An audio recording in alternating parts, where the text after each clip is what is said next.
প্রিয় ছাত্রছাত্রীরা, আজকে আরও একটা অনলাইন ক্লাস নিয়ে আমি তোমাদের সামনে উপস্থিত হয়েছি। আশা করি তোমরা সকলে ভালো আছো এবং নিয়মিতভাবে এই ক্লাসগুলোকে তোমরা ফলো করছো। আজকে গণিতের একটা ক্লাস নেব, শ্রেণী নবম, গণিতের একটি অধ্যায় নিয়ে আমরা আলোচনা করব।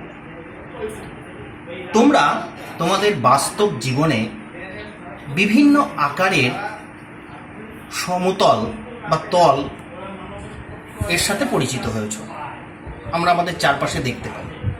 মানে আমি বলতে চাইছি, যেমন মনে করো যে আমি বললাম তোমার যে পাঠ্যপুস্তকটা, বইটা, তার উপরের যে তলটা সেটা কেমন আকার, কিংবা তোমার ঘরের মেঝে সেটা কেমন দেখতে, অথবা তোমার ক্লাসরুমের যে ব্ল্যাকবোর্ড সেটা তার উপরের তলটা কেমন দেখতে হয়, অথবা তোমরা সকলে গ্রামের ছেলে, মাঠে গেলে দেখতে পাও যে মাঠের জমিগুলো আল দিয়ে আলাদা করা আছে, তো বেশিরভাগ জমি কেমন দেখতে হয়।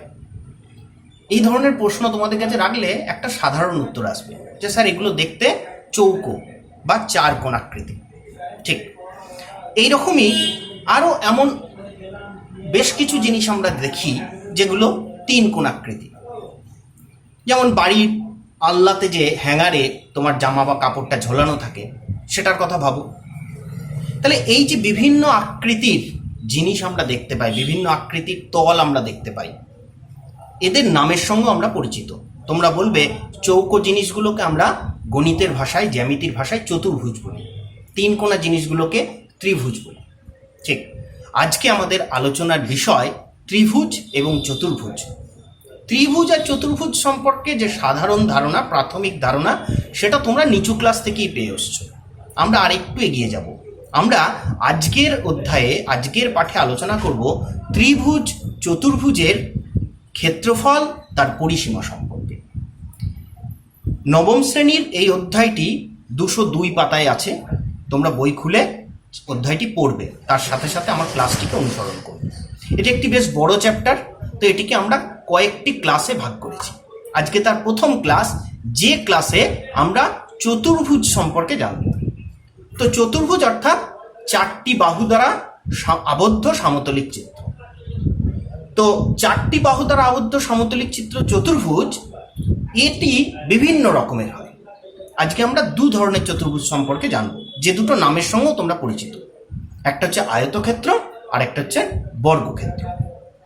তো আয়তক্ষেত্র আমরা কাকে বলবো? না, যে চতুর্ভুজের বিপরীত বাহুদ্বয় পরস্পর সমান এবং সমান্তরাল, আর প্রত্যেকটি কোণ 90 ডিগ্রি, সেই ধরনের সমতলিক চিত্রকে বা সেই ধরনের চতুর্ভুজকে আমরা আয়তক্ষেত্র বলবো। এসো আমরা ছবিটা দেখি। এই যে আমি এঁকেছি ABCD, এটা একটা আয়তক্ষেত্রের ছবি। তাহলে এটি একটি চতুর্ভুজ, চারটি বাহু আছে। এই চতুর্ভুজের আমি সংজ্ঞায় বললাম বিপরীত বাহুদ্বয় পরস্পর সমান ও সমান্তরাল। তাহলে AB একটা বাহু, যার বিপরীত বাহু CD, AD আর একটা বাহু, যার বিপরীত বাহু BC। তাহলে AB সমান হচ্ছে DC, AB সমান CD এবং AB সমান্তরাল CD। আবার AD সমান BC আর AD সমান্তরাল BC। সমান্তরাল অর্থাৎ যে বাহুদ্বয়কে উভয় দিকে যতই তুমি বাড়াও না কেন, এরা কখনোই একটা বিন্দুতে ছেদ করবে না, সেই ধরনের বাহুদ্বয়কে আমরা সমান্তরাল বাহু বলবো, বাহুদ্বয় বলবো। যেমন ট্রেন লাইন, রেলের যে লাইন দুটো। তাহলে এখানে AB আর CD সমান এবং সমান্তরাল, আবার AD আর BC সমান এবং সমান্তরাল, এবং তার সাথে সাথে কোণ A, কোণ B, কোণ C, কোণ D এর প্রত্যেকটি কোণ 90 ডিগ্রি বা এক সমকোণ। তাহলে এই ধরনের জ্যামিতিক চিত্রকে আমরা আয়তক্ষেত্র বলি। আয়তক্ষেত্রের পরিসীমা, ক্ষেত্রফল আর কর্ণের দৈর্ঘ্য আমরা জানার চেষ্টা করব। পরিসীমা কাকে বলে? এই পরিসীমা আর ক্ষেত্রফল, এই দুটো সম্পর্কে একটা পরিষ্কার ধারণা হওয়া দরকার, তাহলে এই চ্যাপ্টারে অঙ্কগুলো করতে আমাদের সুবিধা হবে। পরিসীমা অর্থাৎ কোনো একটা ক্ষেত্রের তার চারদিকে, তার চারিপাশে যে কটা ধার আছে, সে ধার বা বাহুগুলোর মোট যোগফল। অর্থাৎ ABCD বর্গ আয়তক্ষেত্রে চারটি বাহু, AB, BC, CD আর AD, এই চারটি বাহুর মোট যোগফল, চারটি ধারের মোট যোগফলকে আমরা তার পরিসীমা বলবো। আয়তক্ষেত্রের এই বাহুগুলোর নাম আছে। আমরা বড় বাহুটাকে মূলত দৈর্ঘ্য বলি, অপেক্ষাকৃত ছোট বাহুটাকে প্রস্থ বলি। তাহলে দেখো এবিসিডি একটা আয়তক্ষেত্রে দুটো দৈর্ঘ্য, এবি একটা দৈর্ঘ্য, সিডি একটা দৈর্ঘ্য, আর দুটো প্রস্থ, এডি একটা প্রস্থ, বিসি একটা প্রস্থ। তাহলে চারটে বাহুর যোগফল কি হবে? AB plus CD plus AD plus BC. তাহলে দৈর্ঘ্য কটা আসছে? দুটো, তাহলে 2 ইন্টু দৈর্ঘ্য। প্রস্থ কটা আসছে? দুটো, 2 ইন্টু প্রস্থ। অর্থাৎ তাদের আয়তক্ষেত্রের পরিসীমা 2 কমন নিলে দৈর্ঘ্য প্লাস প্রস্থ, 2 ইন্টু দৈর্ঘ্য প্লাস প্রস্থ। এটা হচ্ছে আয়তক্ষেত্রের পরিসীমা। অর্থাৎ এটা যদি আয়তক্ষেত্র হয়, এটা একটি আয়তক্ষেত্র বইয়ের উপরিতল, তাহলে এই আয়তক্ষেত্রের চারটে ধার, এই চারটে ধারকে আমি স্কেল দিয়ে মেপে যোগ করব। যোগ করলে মোট যে যোগফল পাবো এটাই তার পরিসীমা। আর ক্ষেত্রফল বলতে এই তলটা যতটা জায়গা জুড়ে আছে এর ওপরে থাকা পুরো অঞ্চলটা হচ্ছে ক্ষেত্রফল। ক্ষেত্রফল আর পরিসীমার এই ধারণাটা সম্পর্কে তোমরা নিজের কাছে পরিষ্কার করে নেবে। এই পুরো অঞ্চলটা, অর্থাৎ এর ওপরে যদি আমি কিছু কাগজের ফুল এঁকে আটকে রাখি, তাহলে যতটা অঞ্চল জুড়ে সেটা করতে পারবো, সেটাই এই তলটার, এই আয়তক্ষেত্রটার ক্ষেত্রফল। অর্থাৎ একটা মাঠকে যদি আমরা দেখি, যে মাঠে চাষ হচ্ছে, সেই মাঠে যতটা অঞ্চলে আমি চাষ করছি সেটা ওই মাঠের ক্ষেত্রফল। আর মাঠটাকে আমি চারিদিকে আল দিয়ে বেঁধে রেখেছি, ওই আলটার মোট দৈর্ঘ্য হচ্ছে ওই মাঠের পরিসীমা। এসো এবার আমরা দেখি কর্ণের দৈর্ঘ্য। কর্ণ কাকে বলে? না, চতুর্ভুজের বিপরীত শীর্ষবিন্দু দুটোকে আমরা যদি একটা সরলরেখা দিয়ে যোগ করি, তাহলে সেই সরলরেখাকে কর্ণ বলা হয়। বিপরীত চারটে শীর্ষবিন্দু A B C D, A R C বিপরীত শীর্ষবিন্দু, তাকে যোগ করেছি, তাহলে এসি হচ্ছে কর্ণ। একইভাবে বিডি আর একটা কর্ণ, তাহলে একটা আয়তক্ষেত্রে দুটো কর্ণ। তো আমি কর্ণের দৈর্ঘ্য কিভাবে পাবো? দেখো এডিসি এটা একটা সমকোণী ত্রিভুজ। তো আমরা জানি সমকোণী ত্রিভুজের এডি হচ্ছে লম্ব, সিডি হচ্ছে ভূমি, আর সব থেকে বড় বাহু এসি হচ্ছে অতিভুজ। পিথাগোরাসের একটা সূত্র আছে যে লম্ব স্কয়ার প্লাস ভূমি স্কয়ার সমান অতিভুজ স্কয়ার, অর্থাৎ এডি স্কয়ার প্লাস সিডি স্কয়ার সমান এসি স্কয়ার। তাহলে এসি স্কয়ার অর্থাৎ কর্ণের দৈর্ঘ্য, এসি স্কয়ার সমান এডি স্কয়ার প্লাস সিডি স্কয়ার, মানে প্রস্থ স্কয়ার প্লাস দৈর্ঘ্য স্কয়ার। কর্ণের স্কয়ার সমান, তাহলে কর্ণ সমান রুট ওভার অফ দৈর্ঘ্য স্কয়ার প্লাস প্রস্থ স্কয়ার। তাহলে কর্ণের দৈর্ঘ্য হচ্ছে রুট ওভার অফ আয়তক্ষেত্রের দৈর্ঘ্য স্কয়ার প্লাস প্রস্থ স্কয়ার। অর্থাৎ দৈর্ঘ্যের বর্গ আর প্রস্থের বর্গ দুটোকে যোগ করলে, সেই যোগফলের বর্গমূল করলে সেটাই হলো কর্ণের দৈর্ঘ্য। এবার আসা যাক আয়তক্ষেত্রের ক্ষেত্রফলে। আয়তক্ষেত্রের ক্ষেত্রফল দৈর্ঘ্য গুণ প্রস্থ। দৈর্ঘ্য এবং প্রস্থকে যদি আমি গুণ করি, যে মানটা পাওয়া যাবে সেটা হলো আয়তক্ষেত্রের ক্ষেত্রফল। এত বর্গ একক, আর পরিসীমার ক্ষেত্রে একক, শুধু একক, কর্ণের দৈর্ঘ্য শুধু একক। এই গেল আয়তক্ষেত্র সম্পর্কে তোমাদের ধারণা। এবার আসি বর্গক্ষেত্র। বর্গক্ষেত্র আরেক ধরনের চতুর্ভুজ। কোন ধরনের চতুর্ভুজকে আমরা বর্গক্ষেত্র বলবো?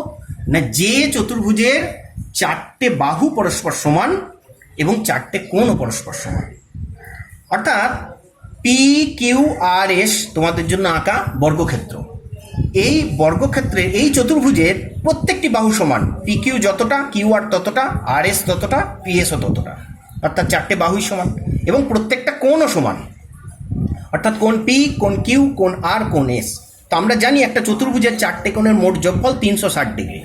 তো 360 ডিগ্রিকে যদি আমি 4 দিয়ে ভাগ করি, তাহলে এক একটা কোণ আসে 90 ডিগ্রি, যেহেতু প্রত্যেকটি কোণ সমান। অর্থাৎ বর্গক্ষেত্রের প্রত্যেকটি কোণ হচ্ছে 90 ডিগ্রি বা এক সমকোণ। তাহলে সেই ধরনের চতুর্ভুজকে আমরা বর্গক্ষেত্র বলি। বর্গক্ষেত্রের পরিসীমার সূত্র, পরিসীমা অর্থাৎ চারটে বাহুর মোট যোগফল। তাহলে আমি যদি মনে করি যে একটা বাহু হচ্ছে এ একক, তাহলে চারটে বাহুর মোট যোগফল হবে 4 ইন্টু এ একক, অর্থাৎ পরিসীমা হচ্ছে 4 ইন্টু এ বা 4 ইন্টু একটি বাহুর দৈর্ঘ্য। ক্ষেত্রফল বাহু গুণিত বাহু, এরও সেই যেন দৈর্ঘ্য আর প্রস্থ, পি কিউ যেন দৈর্ঘ্য, পিএস যেন প্রস্থ। যেহেতু এখানে দৈর্ঘ্য আর প্রস্থ সমান, তাই একে আমরা দৈর্ঘ্য আর প্রস্থ আলাদাভাবে বলবো না, বাহু বলবো এক একটাকে। তাই বর্গক্ষেত্রের ক্ষেত্রফল হবে বাহু গুণিত বাহু। কর্ণের দৈর্ঘ্য ঠিক একইভাবে কর্ণের দৈর্ঘ্য হবে। দেখো এখানেও পি এস আর, এটা একটা সমকোণী ত্রিভুজ যার এস কোণ হচ্ছে সমকোণ। তাহলে আমি কর্ণের দৈর্ঘ্য, তুমি ধরে নেবে যে পিএস বাহুটার মান এ একক, তাহলে এস আর বাহুটার মানও একক হবে। তাহলে এ স্কয়ার প্লাস এ স্কয়ার সমান 2 স্কয়ার। তুমি এখান থেকে এ এর মান বার করবে, দেখবে কর্ণের দৈর্ঘ্য আর এর মান না, তুমি পি আর এর মান বার করবে, দেখবে স্কোয়ার প্লাস স্কোয়ার মানে 2 স্কোয়ার, তাহলে পি আর হচ্ছে 2 পি আর স্কোয়ার হচ্ছে 2 স্কোয়ার, তাহলে পি আর হলো √2 স্কোয়ার মানে √2 ইন্টু এ, অর্থাৎ √2 ইন্টু বাহুর দৈর্ঘ্য। এই গেল ত্রিভুজ, এই গেল চতুর্ভুজের আজকের পাঠ আয়তক্ষেত্র এবং বর্গক্ষেত্র সম্পর্কে প্রাথমিক ধারণা, তাদের পরিসীমা, ক্ষেত্রফল এবং কর্ণের দৈর্ঘ্য কিভাবে নির্ণয় করব তার সূত্রগুলো আমরা জানলাম। আজকে এই দুটো বিষয়ের উপর আলোচনার পর আমরা এই দুটো বিষয় অর্থাৎ আয়তক্ষেত্র এবং বর্গক্ষেত্রের উপর অনুশীলনী 15.1-এর 220 পাতায় বেশ কিছু অঙ্ক, তার সমাধান আমরা করে ফেলব। আমরা চলে যাই 3 অঙ্কটায়। আয়তকার মাঠের দৈর্ঘ্য ইস টু প্রস্থ 4:3, অর্থাৎ একটা আয়তকার মাঠের দৈর্ঘ্য আর প্রস্থের অনুপাত 4:3। মাঠটির চারিদিকে একবার হেঁটে এলে 336 মিটার পথ অতিক্রম করা যায়। মাঠের ক্ষেত্রফল কত? তাহলে আয়তক্ষেত্রের দৈর্ঘ্য আর প্রস্থের অনুপাত দেওয়া আছে, তাহলে আমি ধরে নিই আয়তক্ষেত্রের দৈর্ঘ্য হচ্ছে 4x মিটার, x এখানে চলরাশি, প্রস্থ হচ্ছে 3x মিটার। তাহলে দৈর্ঘ্য আর প্রস্থ, এই যে আয়তক্ষেত্রের ছবি ABCD, তার AB এটা যেন 4x, AD প্রস্থ এটা যেন 3x। তাহলে আমি এবার বলা আছে যে মাঠটির চারিদিকে একবার হেঁটে এলে 336 মিটার পথ অতিক্রম করা যায়, অর্থাৎ এই মাঠটা 4 দিক ধরে আমি হেঁটে এসেছি, 4 দিক হাঁটাতে আমি মোট রাস্তা হেঁটেছি 336 মিটার। 4 দিক হেঁটে এসেছি মানে ওটা আয়তক্ষেত্রের কিসের মাপ? পরিসীমার মাপ। তা পরিসীমার সূত্র আমরা জানি 2 ইন্টু দৈর্ঘ্য প্লাস প্রস্থ, তাহলে 2 ইন্টু দৈর্ঘ্য 4x প্লাস প্রস্থ 3x, যোগ করে 7x ইন্টু 2 মানে 14x মিটার। তাহলে পরিসীমা হচ্ছে 14x, আর মোট হাঁটা পথ বলা আছে 336 মিটার। তাহলে নিশ্চিতভাবেই 14x আর 336 দুটো সমান, তাহলে সেখান থেকে x এর মান বেরোবে 24। তাহলে আয়তক্ষেত্রের দৈর্ঘ্য 4x মানে 4 ইন্টু 24 96 মিটার, আর প্রস্থ হচ্ছে 3 ইন্টু 24 72 মিটার। তাহলে দৈর্ঘ্য আর প্রস্থ যে পেয়ে গেলাম, ক্ষেত্রফল চাওয়া হয়েছে, ক্ষেত্রফলের সূত্র হচ্ছে দৈর্ঘ্য ইন্টু প্রস্থ, তা 96 ইন্টু 72 6912 বর্গমিটার। খুব সহজ অঙ্ক, কিন্তু এই ধরনের অঙ্কগুলো থেকে পুরো বিষয়টার ধারণাটা পরিষ্কার হবে, তাই এই অঙ্কগুলো করে দেওয়া। 4 অঙ্ক, প্রতি বর্গমিটারে 3 টাকা 50 পয়সা হিসাবে একটি বর্গাকার জমি চাষ করতে খরচ 1400 টাকা। প্রতি মিটারে 8.5 টাকা হিসাবে বা 8 টাকা 50 পয়সা হিসাবে জমির চারধারে বেড়া দিতে কত খরচ হবে? তাহলে বর্গাকার জমি সেটা চাষ করবে, অর্থাৎ এই যদি বর্গক্ষেত্র হয় পুরোটা অঞ্চল জুড়ে চাষ করবে, অর্থাৎ কিসের কথা বলা হচ্ছে? পুরোটা অঞ্চল জুড়ে যখন চাষ করবে তার ক্ষেত্রফলের কথা বলা হচ্ছে। তা সেই চাষের খরচ 1400 টাকা, 1 বর্গমিটারের খরচ 3.5 টাকা। তাহলে 3.5 টাকায় যদি 1 বর্গমিটার চাষ করা যায়, তাহলে 1400 টাকায় কতটা অঞ্চল চাষ করা যাবে?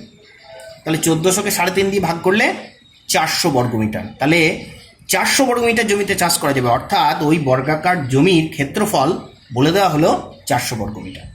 এখন একটা বর্গক্ষেত্রের ক্ষেত্রফল আমি যখনই পেয়ে যাব 400 বর্গমিটার, তাহলে তার একটা বাহু আমি খুব সহজে বার করতে পারবো, কারণ বাহু গুণ বাহু, অর্থাৎ যেহেতু দুটো বাহুই সমান, বাহু গুণ বাহু হচ্ছে 400, অর্থাৎ তার বর্গ করে দাও, বর্গমূল করে দাও, বর্গমূল করতে হবে, বর্গমূল 400 বর্গমূল 20 মিটার। এখন 400 বর্গমূল করলে প্লাস মাইনাস 20 আসবে, কিন্তু যেহেতু এটা বর্গক্ষেত্রের বাহু, সেটা কি মাইনাস হতে পারে, ঋণাত্মক হতে পারে? পারে না, তাই এখানে ঋণাত্মকটাকে আমরা অগ্রাহ্য করব এবং একটা বাহুকে প্লাস 20 মিটার হিসাবে নেব। এবার বলা হলো প্রতি মিটারে 8.5 টাকা হিসাবে জমির 4 ধারে বেড়া দিতে কত খরচ হবে? এইবার জমির 4 দিকে বেড়া দেবো, তাহলে জমির 4 দিকে বেড়া দেওয়ার অর্থ হচ্ছে আমি 4 দিকটা ঘিরবো, অর্থাৎ তার কি বার করতে হবে? পরিসীমা বার করতে হবে। তাহলে বর্গক্ষেত্রে পরিসীমা হচ্ছে 4 ইন্টু বাহু, তাহলে আমি একটা বাহু পেয়ে গেছি 20 মিটার, তাহলে তার পরিসীমা 4 ইন্টু 20 80 মিটার। 1 মিটারে খরচ 8.5 টাকা, তাহলে 80 মিটারে খরচ 80 ইন্টু 8.5 গুণ করে তোমরা পাবে 680 টাকা, অর্থাৎ ওই বর্গাকার জমির চারপাশে বেড়া দিতে মোট 680 টাকা খরচ হবে। চলে যায় 5 অঙ্কে, সুহাসদের আয়তকার জমির ক্ষেত্রফল 500 বর্গমিটার। জমির দৈর্ঘ্য 3 মিটার কমালে ও প্রস্থ 2 মিটার বাড়ালে জমিটি বর্গাকার হয়। সুহাসের জমির দৈর্ঘ্য ও প্রস্থ কত? এটা একটা গুরুত্বপূর্ণ অঙ্ক। তাহলে সুহাসদের জমিটা আয়তক্ষেত্রাকার, সেই জমির ক্ষেত্রফল বলা আছে, তার দৈর্ঘ্য প্রস্থ বলা নেই। এবার বলা হলো জমিটার দৈর্ঘ্য 3 মিটার কমালে আর প্রস্থ 2 মিটার বাড়ালে। তো প্রথমে তুমি জানো না যে জমিটার দৈর্ঘ্য আর প্রস্থ কত, তুমি ধরে নাও যে ওই আয়তকার জমির দৈর্ঘ্য এক্স মিটার আর প্রস্থ ওয়াই মিটার, তাহলে তার ক্ষেত্রফল এক্স ওয়াই বর্গমিটার, ক্ষেত্রফল দেওয়া আছে 500 বর্গমিটার। অর্থাৎ প্রথম লাইন থেকে আমি যে শর্ত অনুযায়ী যে সমীকরণটা তৈরি করতে পারি সেটা হলো জমির ক্ষেত্রফল এক্স ওয়াই ইজিক্যাল টু 500। এটা আমার 1 নম্বর সমীকরণ। এবার আমি পরের লাইনে যাই। জমির দৈর্ঘ্য 3 মিটার কমিয়েছ, তাহলে জমির দৈর্ঘ্য ছিল এক্স, 3 মিটার কমে গিয়ে হলো এক্স মাইনাস 3 মিটার। আর প্রস্থ 2 মিটার বাড়িয়েছ, প্রস্থ ছিল ওয়াই, 2 মিটার বাড়িয়ে ওয়াই প্লাস 2 মিটার। এর ফলে জমিটি বর্গাকার হলো। এই জায়গাটা খুব ইম্পর্টেন্ট। এর ফলে জমিটা বর্গাকার হলো। বর্গাকার মানে অর্থাৎ তার দৈর্ঘ্য এবং প্রস্থ সমান, তার মানে নিশ্চিতভাবে এক্স মাইনাস 3 আর ওয়াই প্লাস 2 সমান হলো। তাহলে 2 নম্বর লাইন থেকে অঙ্কের আমি 2 নম্বর সমীকরণও তৈরি করে ফেলতে পারি। X minus 3 equal to Y plus 2, অর্থাৎ X equal to Y plus 5। X equal to Y plus 5কে তুমি ওই 1 নম্বর সমীকরণে বসিয়ে দাও। তাহলে এক্স এর জায়গায় আমি বসলাম ওয়াই প্লাস 5 ইন্টু ওয়াই যেমন ছিল রইল, দ্যাট ইজিক্যাল টু 500, গুণ করে Y square plus 5y minus 500 সমান 0। এটা একটা দ্বিঘাত সমীকরণ যার মিডিল টার্ম ফ্যাক্টর করতে হবে। মিডিল টার্ম ফ্যাক্টর অর্থাৎ এই যে ওয়াই এর সহগ, এখানে ওয়াই স্কোয়ারের সহগ আছে, এখানে ওয়াই এর সহগ আছে, আর এখানে ধ্রুবক রাশি আছে 500। তো এই 500কে এমনভাবে ভাঙতে হবে দুটো সংখ্যায় যে সংখ্যা দুটোকে গুণ করলে 500 হবে, কিন্তু তাদের যোগ বা বিয়োগ করলে আসবে 5। তাহলে খুব স্বাভাবিকভাবেই আমি 500কে এখানে উৎপাদকে বিশ্লেষণ করবে 500কে, তোমরা দেখবে 25 আর 20 দুটো সংখ্যা পাওয়া যাবে। 25 আর 20 এদেরকে গুণ করলে হয় 500, বিয়োগ করলে হয় 5। তাহলে ওয়াই স্কোয়ার প্লাস 5কে আমি লিখলাম 25 minus 20 Y minus 500 that is equal to 0। এখান থেকে স্বাভাবিকভাবে যেভাবে দ্বিঘাত সমীকরণের সমাধান করা হয় সেইভাবে করলাম। ওয়াই কমন গিয়ে ওয়াই প্লাস 25 মাইনাস 20 কমন গিয়ে Y plus 25 that is equal to 0। Y থেকে ওয়াই প্লাস 25 একটা রাশি, ওয়াই মাইনাস 20 একটা রাশি। সেখান থেকে আমি দুটো মান পেলাম ওয়াইয়ের, একটা হচ্ছে মাইনাস 25 আর একটা হচ্ছে 20। Y is equal to minus 25, Y is equal to 20। দ্বিঘাত সমীকরণ, তাই দুটো মান পাবো। কিন্তু বিষয় হচ্ছে ওয়াই ছিল জমিটার প্রস্থ, তো তার মান বেরোলো মাইনাস 25। প্রস্থ কি কখনো ঋণাত্মক হতে পারে? পারে না। তাই ওয়াই ক্ষেত্রে নট ইকুয়াল টু 25, মাইনাস 25। তাহলে ওয়াইয়ের মান হচ্ছে 20। তাহলে ওয়াইয়ের মান আমি যখনই 20 পেলাম, এক্সের মান 1 নম্বর সমীকরণ বা 2 নম্বর সমীকরণ তোমার যেখানে ইচ্ছা বসাও, তাহলে পেলাম 25। তাহলে জমিটার দৈর্ঘ্য পেলাম 25 মিটার, প্রস্থ পেলাম 20 মিটার। চলে যাই পরের অঙ্কে, 7এরটা। রেহানাদের আয়তকার জমির দৈর্ঘ্য 14 মিটার আর প্রস্থ 12 মিটার। বাগানের ভেতরে চারিদিকে সমান চওড়া একটি রাস্তা তৈরি করতে প্রতি বর্গমিটারে 20 টাকা হিসাবে মোট 1380 টাকা খরচ করলে রাস্তাটি কতটা চওড়া হবে? খুব গুরুত্বপূর্ণ একটা অঙ্ক। ছবি এঁকে আমি তোমাদের এখানটা বোঝানোর চেষ্টা করেছি। এই যে রেহেনাদের যে আয়তকার জমি সেটা সবুজ কালিতে আঁকা আছে, তার দৈর্ঘ্য বলা আছে 14 মিটার, প্রস্থ বলা আছে 12 মিটার। এখন বাগানের ভেতরের চারিদিকে সমান চওড়া একটা রাস্তা বানিয়েছে, অর্থাৎ বাগানটার ঠিক ভেতরের দিকে একটা রাস্তা বানানো হয়েছে। রাস্তাটা সব জায়গাতে সমান চওড়া। এই রাস্তাটা প্রতি বর্গমিটারে তৈরি করতে খরচ হয়েছে 20 টাকা, প্রত্যেক বর্গমিটারে 20 টাকা করে, আর মোট খরচ হয়েছে 1380 টাকা। তাহলে এখান থেকে আমি রাস্তাটার মোট ক্ষেত্রফল পেয়ে যাব। অর্থাৎ 20 টাকায় 1 বর্গমিটারের কাজ হয় রাস্তা তৈরিতে, তাহলে 1 টাকায় কত হয়, 1380 টাকায় কত হয়? তাহলে 1380কে 20 দিয়ে ভাগ করো, 69 বর্গমিটার। অর্থাৎ আমি পেলাম রাস্তাটা মোট ক্ষেত্রফল হচ্ছে 69 বর্গমিটার। কিন্তু আমাকে চাওয়া হয়েছে রাস্তাটা কতটা চওড়া। আমি জানি না, আমি মনে করি রাস্তাটা এক্স মিটার চওড়া। এবার অঙ্কটা এইখানটা খুব ভালো করে বোঝার আছে। এই যে রাস্তা আমি বানিয়েছি, এই রাস্তাটা এক্স মিটার চওড়া, অর্থাৎ এই অংশটা এক্স, রাস্তাটা এতটা চওড়া, তাহলে এর মান এক্স। আবার এদিকেও রাস্তাটা এতটা চওড়া, অর্থাৎ এর মান এক্স, তাহলে এটাও এক্স, এটাও এক্স। একইভাবে এই কোণে এখানেও চওড়া এক্স মিটার, তাহলে এই মানটাও এক্স, এটাও চওড়া এক্স মিটার, এই মানটাও এক্স। এবার তুমি ভালো করে ভাবো, যখন আমি দৈর্ঘ্য বরাবর রাস্তাটা ক্ষেত্রফল হিসাব করছি, এখানে দেখো রাস্তা জুড়ে একটা চতুর্ভুজ, একটা আয়তক্ষেত্র তৈরি হয়েছে। যে আয়তক্ষেত্রের দৈর্ঘ্য হচ্ছে 14 মিটার আর প্রস্থ হচ্ছে এক্স মিটার ওই রাস্তাটা। তাহলে এই আয়তক্ষেত্রটুকুর ক্ষেত্রফল কত? দৈর্ঘ্য ইন্টু প্রস্থ, অর্থাৎ 14x। তো এই রাস্তায় এরকম রাস্তা কটা আছে? দৈর্ঘ্য বরাবর একটা আছে, প্রস্থ বরাবর একটা আছে, তাহলে 14x ইন্টু 2। তাহলে বাগানের দৈর্ঘ্য বরাবর রাস্তার মোট ক্ষেত্রফল 2 ইন্টু 14x অর্থাৎ 28x। এটা গেল প্রস্থ বরাবর, দৈর্ঘ্য বরাবর, কোনো অসুবিধা নেই বুঝতে। এবার আসি প্রস্থ বরাবর। প্রস্থ বরাবর যখন আমি হিসাব করব রাস্তার, ভালো করে ভেবে দেখো, ভালো করে দেখো, প্রস্থ বরাবর যখন আমি হিসাব করব তখন প্রস্থ বরাবর হিসাব করার ক্ষেত্রে দৈর্ঘ্য বরাবর এই যে কোণের চৌকো অংশ উপরে এবং নিচে দেখো উভয় কি ধরা হয়ে গেছে দৈর্ঘ্য বরাবর, তাই আমি ওটা দ্বিতীয়বার ধরবো না। সেক্ষেত্রে আমার পড়ে থাকছে এই অংশটুকু, এই ছোট্ট অংশটুকু। তাহলে এই ছোট্ট অংশটুকু আমার পুরোটা হচ্ছে এটা একটা আয়তক্ষেত্র, যে আয়তক্ষেত্রের একটা দিক হচ্ছে 12, তা আমার এই পুরো 12 তার থেকে বাদ যাচ্ছে এদিকে এক্স, এদিকে এক্স, অর্থাৎ 2x বাদ যাচ্ছে। আমি পাচ্ছি এই ছোট্ট এই যে লাল কাটা আছে এই চৌকো ঘরটা, এই চৌকো আয়তক্ষেত্রটা, এই চৌকো আয়তক্ষেত্রের দৈর্ঘ্য হচ্ছে 12 মাইনাস 2x, গোটাটা 12, তার থেকে এই এক্স বাদ দাও, এই এক্স বাদ দাও, 12 মাইনাস 2x। আর প্রস্থ হচ্ছে এই রাস্তাটা যতটা চওড়া এক্স, তাহলে 12 into 12 minus 2x into x. এটা হলো এইটুকু অংশের ক্ষেত্রফল। এরকম অংশ কটা আছে? এদিকে একটা, এদিকে একটা, অর্থাৎ 2 into 12 minus 2x into x. এইটুকু যদি বোঝা যায় তাহলে আর অঙ্কটাতে বুঝতে কোথাও অসুবিধা নেই। তাহলে আমি দৈর্ঘ্য বরাবর ক্ষেত্রফল উভয় দিকের পেলাম, প্রস্থ বরাবর বাকি অংশের, এই অংশটা বাদ দিয়ে বাকি অংশের ক্ষেত্রফল পেলাম। দুটোকে যোগ করলেই আমি মোট রাস্তার ক্ষেত্রফল পাবো, আর সেটা আমি জানি 69, অর্থাৎ আমার এই 28x plus 2x into 12 minus 2x that is equal two 69। এখান থেকে তুমি সমীকরণ তার সমাধান করো। একইভাবে এটাও আসবে তোমার একটা দ্বিঘাত সমীকরণ, minus 4x square plus 52x minus 69 is equal two 0। এখানে তুমি ডান পক্ষ এবং বাম পক্ষ উভয়কে -1 দিয়ে গুণ করো, তাহলে 4x square minus 52x plus 69 that is equal two 0। এখানেও একে মিডল টার্ম ফ্যাক্টর করো, এক্স স্কোয়ারের সহগ 4, এক্স এর সহগ -52 আর 69, তাহলে 69 আর 4 উভয়কে উৎপাদক বিশ্লেষণ করতে হবে। 69কে আমি ভেঙে পাই 3 ইন্টু 23, 4কে ভেঙে পাই 2 ইন্টু 2।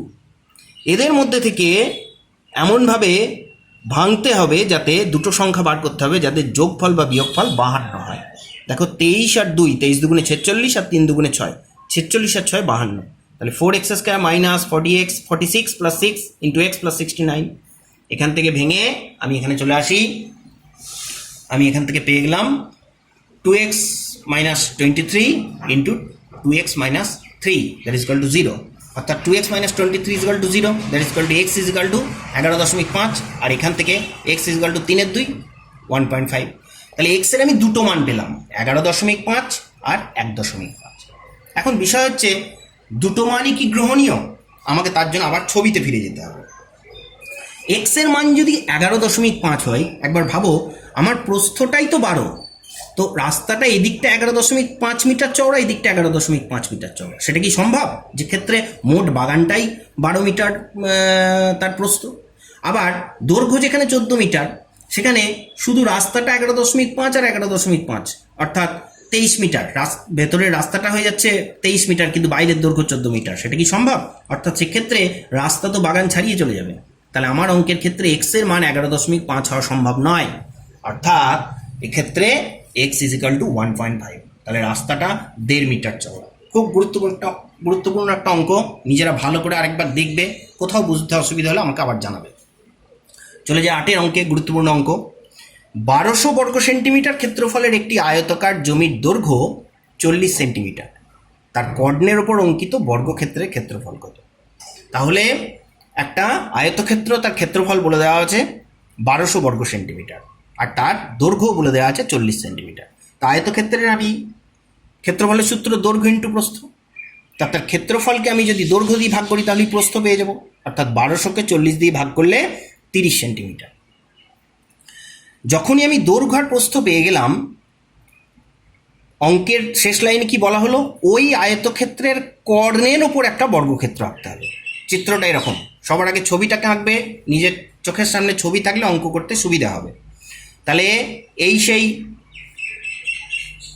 আয়তক্ষেত্র যার 40 সেন্টিমিটার দৈর্ঘ্য বলা ছিল, আমি প্রস্থ বার করেছি 30 সেন্টিমিটার, তাহলে তার 30 আর 40 তাহলে তার কর্ণের দৈর্ঘ্য, রুট ওভার অফ দৈর্ঘ্য স্কয়ার প্লাস প্রস্থ স্কয়ার, 40 স্কয়ার প্লাস 30 স্কয়ার, 1600 আর 1900 2500, তার বর্গমূল করলে 50 সেন্টিমিটার, প্লাস মাইনাস 50, ঋণাত্মক আসবে না, কর্ণের দৈর্ঘ্য অর্থাৎ 50 সেন্টিমিটার। এইবার ওর উপরে আমি যখন একটা বর্গক্ষেত্র করেছি, তাহলে কর্ণের দৈর্ঘ্যের উপর বর্গক্ষেত্র, অর্থাৎ তার প্রত্যেকটি বাহুই 50 সেন্টিমিটার করে। তাহলে বর্গক্ষেত্রের ক্ষেত্রফল বাহু গুণিত বাহু 50 গুণিত 50 সমান 2500, 2500 বর্গ সেন্টিমিটার। ছোট্ট অঙ্ক, সহজ অঙ্ক, কিন্তু গুরুত্বপূর্ণ অঙ্ক। চলে যাও পরের অঙ্কে, 10এরটা। একটি ঘরের 4 দেওয়ালের ক্ষেত্রফল 42 বর্গমিটার, মেঝের ক্ষেত্রফল 12 বর্গমিটার, ঘরের দৈর্ঘ্য 4 মিটার, তাহলে ঘরের উচ্চতা কত? তাহলে এখানে একটা ঘরের ছবি এঁকে তোমাদের বোঝানোর চেষ্টা করেছি। ঘরের 4 দেওয়াল, ঘরের 4 দিকের যে দেওয়াল, তার মোট ক্ষেত্রফল বলা আছে 42 বর্গমিটার, আর মেঝের ক্ষেত্রফল বলা আছে 12 বর্গমিটার, ঘরের দৈর্ঘ্য বলা আছে 4 মিটার, তাহলে উচ্চতা কত? আমরা সবার প্রথমে মন দিই মেঝেটাতে, কমলা কালিতে দাগ কটা আছে, এটাই মেঝে। তাহলে মেঝের ক্ষেত্রফল বলা আছে 12 বর্গমিটার, দৈর্ঘ্য বলা আছে 4 বর্গমিটার। তাহলে ক্ষেত্রফলকে দৈর্ঘ্য দিয়ে ভাগ করো, 12কে 4 দিয়ে, তাহলে তুমি মেঝের প্রস্থ পেয়ে যাবে 3 মিটার। তাহলে মেঝের, ঘরের মেঝে, তার প্রস্থ পেলাম 3 মিটার, দৈর্ঘ্য পেলাম 4 মিটার। এবারে এই মেঝের ওপরে যে দেওয়ালগুলো আছে তার মোট ক্ষেত্রফল 42 মিটার। তোমাকে উচ্চতা জানতে চাওয়া হয়েছে। তো ঘরের উচ্চতা তুমি জানো না, তুমি ধরে নিলে এক্স মিটার। তাহলে তুমি ভাবো যে মেঝের যে দৈর্ঘ্য, সেই দৈর্ঘ্যের ওপরে যে দেওয়ালটা দাঁড়িয়ে আছে, সেই দেওয়ালেরও দৈর্ঘ্য 4 মিটার, আর তার উচ্চতা তুমি ধরেছো এক্স মিটার। অর্থাৎ আমি একটু তোমাদের এখানে দেখাই, এটা যদি ঘরের মেঝে হয়, এটা যদি ঘরের মেঝে হয়, তাহলে এটা তার দৈর্ঘ্য, এটা প্রস্থ। এর ওপরে আমি দেওয়াল তৈরি করি, তাহলে এই যদি আমি দেওয়াল তৈরি করি, তাহলে দেখো এটা যদি দেওয়াল তৈরি করি, তাহলে এটা তার উচ্চতা এক্স ধরেছি, দৈর্ঘ্য কিন্তু সেই যা ছিল মেঝে, এরও তাই দৈর্ঘ্য, অর্থাৎ দৈর্ঘ্য ছিল 4 মিটার, এরও 4 মিটার, বইটা একটু ছোট হয়েছে, এটাও 4 মিটার, উচ্চতা এক্স। তাহলে এটাও তো একটা আয়তক্ষেত্র, এই দেওয়ালটা। তাহলে এই আয়তক্ষেত্রে এই দেওয়ালের ক্ষেত্রফল কত হবে? 4 ইন্টু এক্স, অর্থাৎ 4x বর্গমিটার। এরকম দেওয়াল কটা আছে? এদিকে একটা, এদিকে একটা, এদিকে একটা থাকবে, এদিকে একটা থাকবে, তাহলে 4x ইন্টু 2, 8x। একইভাবে প্রস্থ বরাবর যে দেওয়াল, প্রস্থ 3 মিটার, তার উপর দেওয়াল, উচ্চতা কিন্তু সেই এক্সই রইল, তাহলে 3 মিটার ইন্টু এক্স মানে 3x। কটা দেওয়াল? এদিকে একটা, এদিকে একটা, অর্থাৎ 3x ইন্টু 2 মানে 6x। তার মানে 4 দেওয়ালের মোট ক্ষেত্রফল আমি বার করতে পারলাম 8x আর 6x, 8x plus 6x that is equal to 14x। আর বলা আছে মোট ক্ষেত্রফল 4 দেওয়ালের 42, তাহলে নিশ্চয়ই ওই 14x সমান 42, তাহলে x সমান 3। এক্সকে আমি কি ধরেছিলাম? উচ্চতা, তাহলে ঘরের উচ্চতা 3 মিটার। চলে যাই 15 অঙ্কে। আয়তকার হলঘরের দৈর্ঘ্য ইস্টু প্রস্থ 9:5, পরিসীমা 140 মিটার, মেঝেতে 25 সেন্টিমিটার ইন্টু 20 সেন্টিমিটার আকারের টালি বসাতে হবে। তাহলে 100টা টালির দাম যদি 500 টাকা হয়, তাহলে কত খরচ হবে? তাহলে এটা হলঘরের মেঝে, যার দৈর্ঘ্য আর প্রস্থ বলা আছে দৈর্ঘ্য আর প্রস্থের অনুপাত বলা আছে 9:5।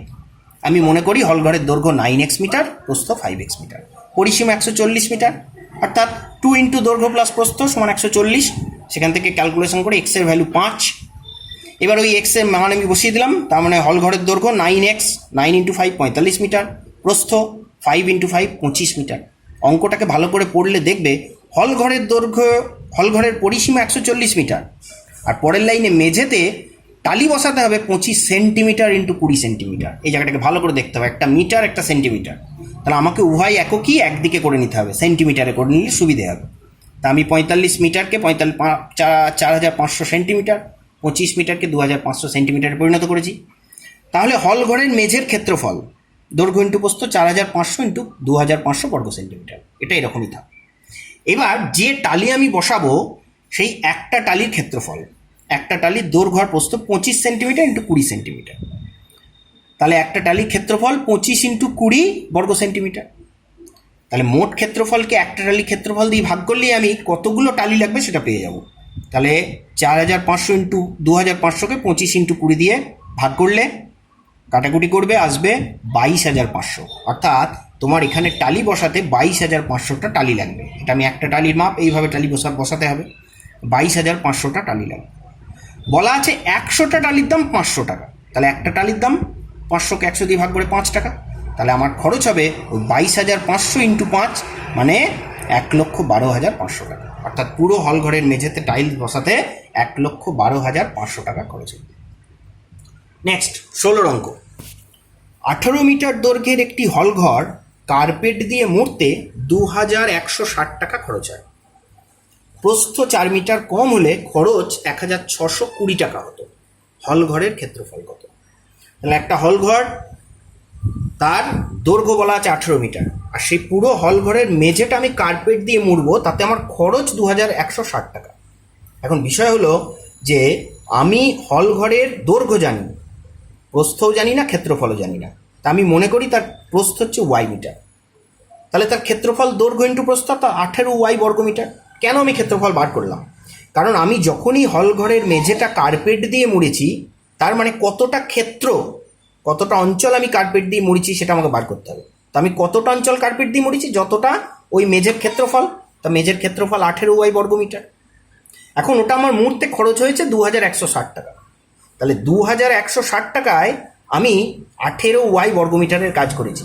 তাহলে 18 ওয়াই বর্গমিটার কার্পেট দিতে আমার খরচ 2,160 টাকা। 1 বর্গমিটারে খরচ, আমার উদ্দেশ্য হচ্ছে 1 বর্গমিটারে আমার কত খরচ হয়েছে, 2,160 বাই 18 ওয়াই টাকা। এবার ওই মেঝের প্রস্থ আমি 4 মিটার কমিয়ে দিলাম। আমার মেঝের প্রস্থ 4 মিটার কমালে মেঝের প্রস্থ আমি ধরেছিলাম ওয়াই, তাহলে প্রস্থ 4 মিটার কমে হলো y-4। দৈর্ঘ্য কিন্তু একই রইল 18 মিটার, তাহলে তার ক্ষেত্রফল, নতুন মেঝের ক্ষেত্রফল রইল 18 ইন্টু y-4। এখন এখানেও আমার মোট খরচ হয়েছে 1,620 টাকা। তাহলে ঠিক আগের মতো 18 ইন্টু y-4 এত বর্গমিটারে খরচ 1,620, তাহলে 1 বর্গমিটারে খরচ 1,620 বাই 18 ইন্টু y-4। আমি আগে যে যত 1 বর্গমিটারে যত টাকা খরচ করে কাজটা করেছি, দ্বিতীয়বারও 1 বর্গমিটারে তত টাকা খরচ করেই কাজটা করেছি। তাহলে সেক্ষেত্রে আগের বার করা 1 বর্গমিটারের খরচ আর দ্বিতীয়বার বার করা 1 বর্গমিটারের খরচ উভয়ই নিশ্চয়ই এক। তাহলে সেই শর্ত অনুযায়ী এই 2,160 বাই 18 ওয়াই এটা সমান 1,620 বাই 18 ইন্টু y-4। এই শর্তটা পেলাম। 18 দিয়ে 2,160কে ভাগ করলে 120 বাই ওয়াই, এখানে 18 দিয়ে ভাগ করলে 90 বাই y-4। কোনাকুনি গুণ করো, এই গুণ করে এখান থেকে খুব সহজে তুমি ওয়াইয়ের মান বার করতে পারবে 16, অর্থাৎ ওয়াই আমি ধরেছিলাম মেঝের প্রস্থ 16 মিটার। প্রশ্নটা চেয়েছে হল ঘরের ক্ষেত্রফল, মেঝের প্রস্থ 16 মিটার, তার দৈর্ঘ্য আমি জানি 18 মিটার, তাহলে তার ক্ষেত্রফল 18 ইন্টু 16 288 বর্গমিটার।